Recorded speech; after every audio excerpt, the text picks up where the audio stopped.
Exercise क्या है 2.4, exercise 2.4 question number 3। कल तक जो हमने पढ़ा findings we can say that whether g of x is factor of p of x by dividing them in two ways, long division as well as by short method, long division से भी जब हम reminder निकलेगा 0, जब g of x किसको करता है divide p of x को, वहां से निकलेगा रिमाइंडर 0, तो that time we called as g of x is factor of p of x। In the second, we can say that the alternative rule, there also we do the value of g of x, we find the value of g of x, that is called as x plus 1 is equal to 0, imply that x is equal to minus 1। ये फिर -1 उस p of x में put करते, वहां से भी निकलेगा 0, then we call it as it is factor of p of g of x is factor of p of x। तो वो हमने किया, आज भी वही है, आज भी वही क्वेश्चन है, मगर इसमें अलावा एक पार्ट है। आज हमें फाइंड करना है वैल्यू ऑफ k का। क्या इसमें k है, एक कांस्टेंट है, उसका वैल्यू हमें ढूंढना है। ये पॉलिनोमियल के अंदर एक k इसने रखा है, इसको वैल्यू निकालना है, वैल्यू। तो वहां क्या हम करेंगे, p of x is equal to x square plus x plus k। ये पॉलिनोमियल है x square plus x plus k। If x is equal to -1, ये g ऑफ x है, ये गिवन है, ये इसका g ऑफ x है। ये यहां से बोलता है कि x माइनस 1 इज फैक्टर, ये उधर से ही बोलता है, क्वेश्चन खुद बोलता है कि x minus 1 is a factor, x minus 1 is a factor. हमें अब चेक करना है, जब ये फैक्टर होता है उस टाइम पॉलिनोमियल का वैल्यू लास्ट में सेकंड रूल के मुताबिक क्या निकलना चाहिए, 0। सो p ऑफ x हम सारा किसके बराबर रखते हैं, 0 के बराबर। तो यहां से हम पहले फिर निकालेंगे x minus 1 is equal to 0, x is equal to 0 plus 1, that we called as x is 0 plus 1 is identity, 0 is identity, 0 is it means x is equal to 1, x equal to, ये common sense भी है। अगर x minus 1 होगा उसका x क्या बनेगा, plus 1। अगर x plus 1 होगा उसका 1 क्या बनेगा, -1, उसका 1 क्या बनेगा, वैल्यू बनेगा -1। अब हम इसमें लिखेंगे यहाँ पर x square plus x plus k। हमने 0 के बराबर क्यों रखा, ये उधर से ही बोलता है x minus 1 is factor, x minus 1 is factor of p of x, ये इसका फैक्टर है। अब इधर k के जगह कोई कांस्टेंट है, that we called as we are telling to find that constant. ये कहता है कि वो कांस्टेंट निकाल के दे दो, वो कांस्टेंट निकाल के दे दो, तब जाके ये यानी कि ये इसका फैक्टर है, x minus 1 is it is factor.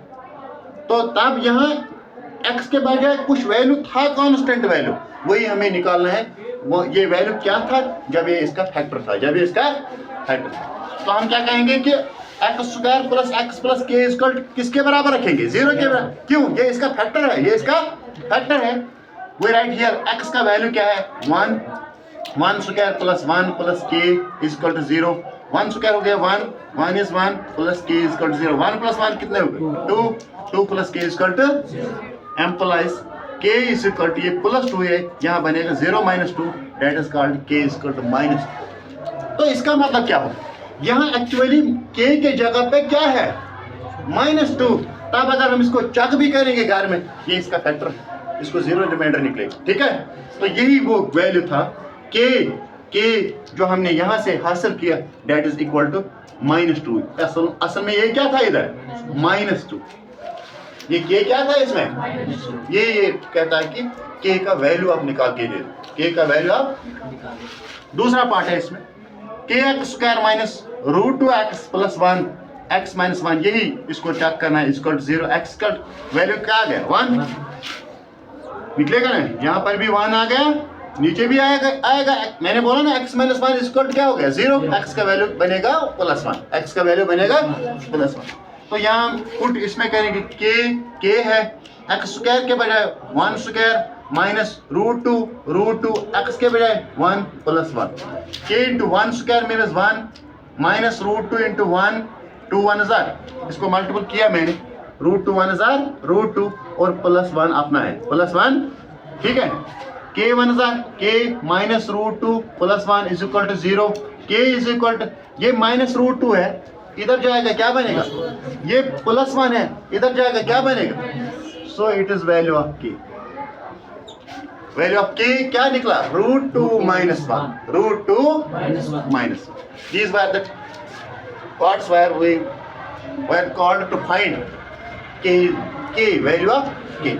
ये दो पार्ट्स मैंने दिखाए, दो और आप घर में करेंगे, ठीक है। इसी तरह अब एक क्वेश्चन 4 है फैक्टराइजिंग, फैक्टराइज। ये क्लास 8 से है, 9th में भी आता है और 10th में भी आता है, 3 क्लास में इसका बहुत ज्यादा रोल है अलजेब्रा में। किसमें, अलजेब्रा में, ठीक है। 10th क्लास में 4 चैप्टर्स को ये लगता है, पिछले क्लास में भी मैंने दिखाया। Factorise by splitting middle term, splitting यहाँ भी आप ध्यान रखेंगे, अगर आता है वो भी ठीक है, अगर नहीं आता फिर से ध्यान रखेंगे। ये है क्वाड्रेटिक पॉलिनोमियल, क्वाड्रेटिक इक्वेशन भी इसको कहते हैं हम, क्वाड्रेटिक पॉलिनोमियल भी कहते हैं। 12x square minus 7x + 1। हमें क्या करना है, हमें इसमें a और c का मल्टीपल करते हैं, क्या करते हैं, a और c का a into C is 12x square into 1 is 12x square. अब हमें ऐसे दो डिजिट्स ढूंढने हैं इस मिडिल टर्म की जगह, जब हम उनको ऐड या सब्ट्रैक्ट करेंगे, ऐड या वो बनेगा 7x, उनको मल्टीपल करेंगे वो क्या बनना चाहिए, 12x square, 12x I write here that is minus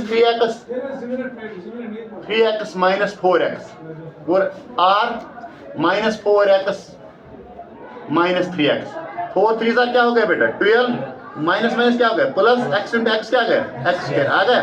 तो अगर इनको हम माइनस दोनों जब होते हैं उनको क्या हो जाता है ऐड, -3 एंड -4 क्या हो गया -7, माइनस आ गया समझ। जब दोनों माइनस है या प्लस भी होगा इसमें कोई प्रॉब्लम नहीं, कोई ये लिखेगा पहले, कोई 3x लिखेगा बाद में लिखेगा 4x, इसमें कुछ नहीं प्रॉब्लम, ठीक है। मगर conditions should be right, the numbers that we have chosen should be right। तुम कैसे नासिंग क्या ठीक, वो ठीक होने चाहिए।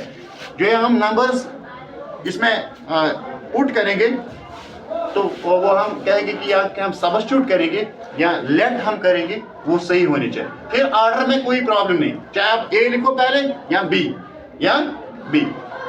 आई राइट हियर सो